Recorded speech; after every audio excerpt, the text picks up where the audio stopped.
series is over. The Knicks in 5, winning their first NBA championship since 1973, getting it done on the road. An unbelievable story, unbelievable finish to the season for the New York Knicks, and they finally got it. It took them 53 years, not since the days of Frazier and DeBusschere and all those guys. And now it's Jalen Brunson and Karl Anthony Towns and those guys. Yeah, Knicks fans traveling for this one. Early on, Wemby, the block on Cat. Wemby going to run some floor, get hit to him, and the cramp. The nice start for Wemby, nice start for the Spurs, who have made a theme of that in this series. Crazy shot by Dylan Harper, the rookie, grabs the wrist afterwards but stays around. Spurs winning early, as we've seen throughout the series, and then, of course, the Knicks had a comeback in him. It didn't happen in the first, though. Scored just 13 in the first quarter, tied for the second fewest in the shot clock era in a finals game. They would pick up the pace eventually. Second quarter, Spurs up 13. Wemby picks out a 3 he likes. It's a 16-point lead. No lead safe with the Knicks. Josh Hart misses. The ball tipped out to Brunson. Knocks down the triple of his own. Knicks cut it to 9. And then just over a minute later, Brunson again. He was sublime in this game. They get it down to 7. Stephon Castle, pass stolen by Josh Hart. He takes it himself, gets shoved by De'Aaron Fox. Flagrant 1. Knicks down 5 at halftime. In the third, Wemby gathers on the other end. Fox going to find him again running the floor, and there's a two-handed shove by Mitchell Robinson. Flagrant 1 on that side. Spurs up 7 after the made foul shot. Middle of the third, Brunson over Wemby. Lands on Wembanyama's foot, no call. Brunson was furious, and he had a right to be. Got in his space, no review of the play. Wemby does not get teed up for a possible flagrant, but probably should have. Under 5 minutes to go in the third. Fox to Harper, buries the 3. Spurs up by 12. You figured maybe they hold on this time. Jalen Brunson had other ideas. That won't go, but Mitchell Robinson cleans it up. Karl Anthony Towns did not play much in this game, in foul trouble all night. Wemby, here he comes, baseline. Let's see that again.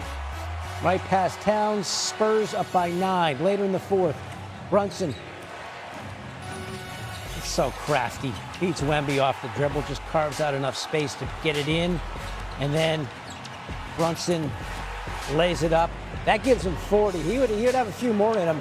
Later, OG Anunoby rejected, but it's goaltending as Devin Vassell goes up through the rim.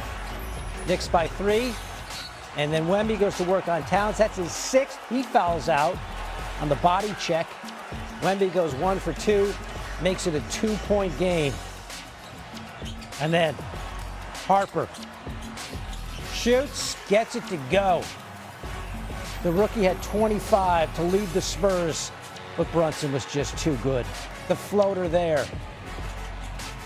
Jalen Brunson had 45 in this game. Josh Hart, no. The rebound to Harper. Takes it, usually makes that shot. Could have tied it with 27 seconds to go. Instead, Knicks get fouled. Josh Hart misses, but Mitchell Robinson, what an offensive rebound in traffic. Huge moment. Knicks make 1 of 2. They're up by 4. Wemby hoists, won't go. Stephon Castle cleans up at the 2-point game. Then it's back to 3. 9 seconds on the clock. Trouble getting it in. Harper immediately fouled by Landry Shamet. So he goes to the line, and Spurs just could not make baskets down the stretch, just like we saw in Game 4.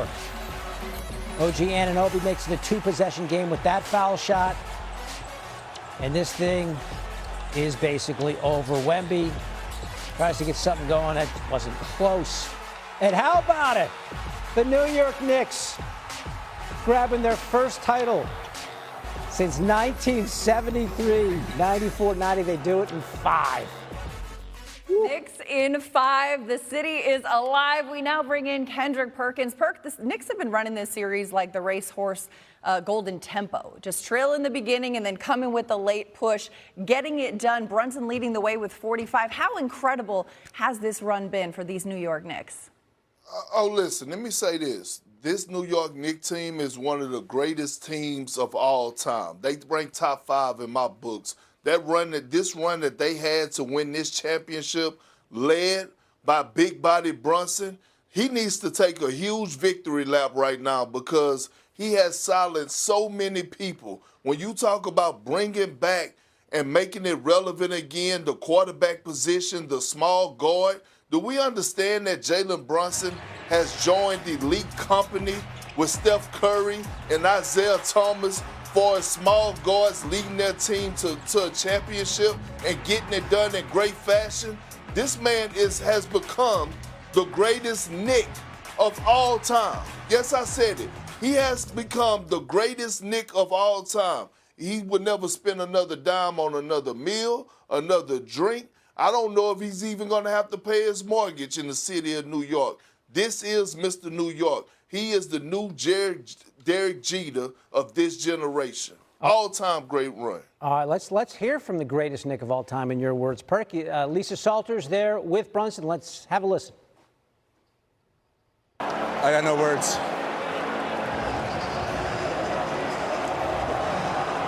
Everything I ever dreamed of. You're obviously feeling a lot of emotions. Can you tell me just what you're feeling? I don't know what I'm feeling. I'm just like, I'm in awe. I don't know. Whenever someone counters us out, we find a way to come back and do something about it. When the championship was on the line, you took over the game, really. Especially in the fourth quarter, 15 points in the fourth quarter. Just what were you saying to yourself about finishing this tonight? My confidence comes from my work ethic. Every time I got the ball, all I can think about is all the hours in the summer. For every summer I had since I ever could remember making this a reality. So whenever I had the ball, I'm just thinking about just me alone in the gym. And you're getting to share this with your father. Just how special to you is that?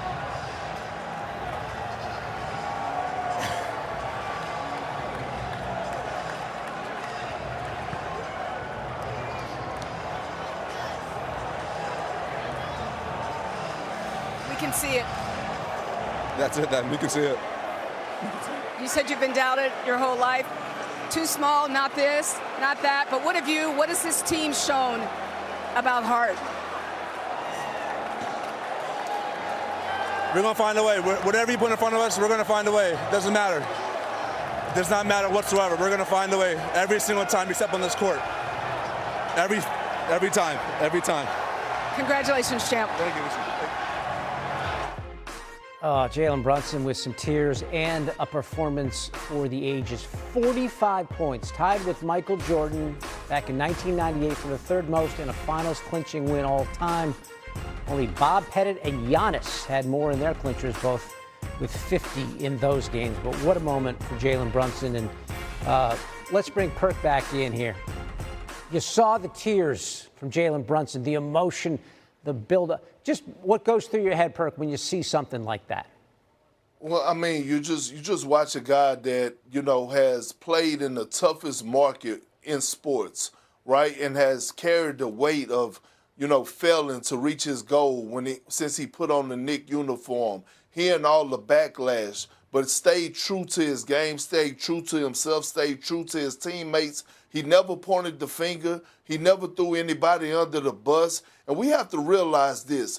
Jalen Brunson has been counted out his entire life. Even when he was in high school, he was too small. And all of a sudden, you watch Jay Wright go take a gamble on him and go get him. And he goes to Villanova and win championships over there. And now all of a sudden, when he arrived in New York City, the criticism that he received, that the organization received because they wanted other superstars, and how he has embraced and embodied this situation. And to go on the road on this stage with millions of people watching, and you have to close out a game, and you drop a 45-piece wing dinner all flats, and you come through in the fourth quarter, and we're talking about David versus Goliath, and he come out victorious on this stage because he's about to win Finals MVP, I can't say anything more about Jalen Brunson. He is a bona fide superstar in this league, and he just entered, in my opinion,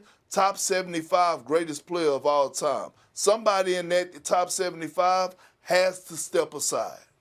Well, and not just a great player in terms of Knicks history, but when we look at the impact that he's had on the postseason. I mean, the Knicks 53-win regular season, finished with a 3 seed. A lot of the conversation, Perk, was about the Western Conference going into these playoffs. But then when you see what Brunson and this Knicks team did in this postseason, how will that be remembered? Oh, as one of the all-time great teams. I mean, when you think about what they've done in the first round, second round, third round, and even in the finals, like we just witnessed one of the greatest offensive teams that we've ever seen. But you saw it with the Knicks. You saw it with Mike Brown. You saw the togetherness. You saw this team come together and play agenda-free basketball.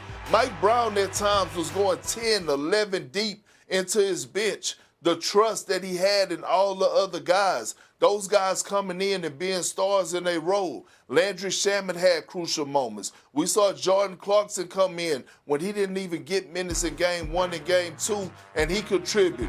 OG Anunoby, the new 2026 version of Scottie Pippen. He was huge throughout the course of this series, and you just saw the level of trust. And that's why we're sitting up here watching the New York Knicks be crowned champions this year, because they believe in one another. They didn't care about the outside noise. They didn't care about people criticizing their leader, saying he was too small, that he couldn't lead them in today's game to a championship. And most importantly, what Jalen Brunson has done is that he has opened the door for so many other small guards, not only in the NBA, but future NBA guards that's got hopes on playing in the league one day that are under 6'3".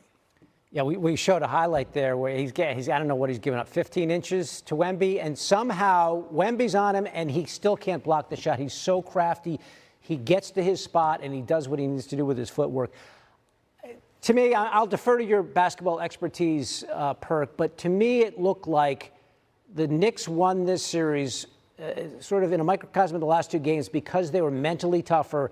They made their shots down the stretch, and the Spurs just could not do that. What did you see from both sides late in the last 2 games?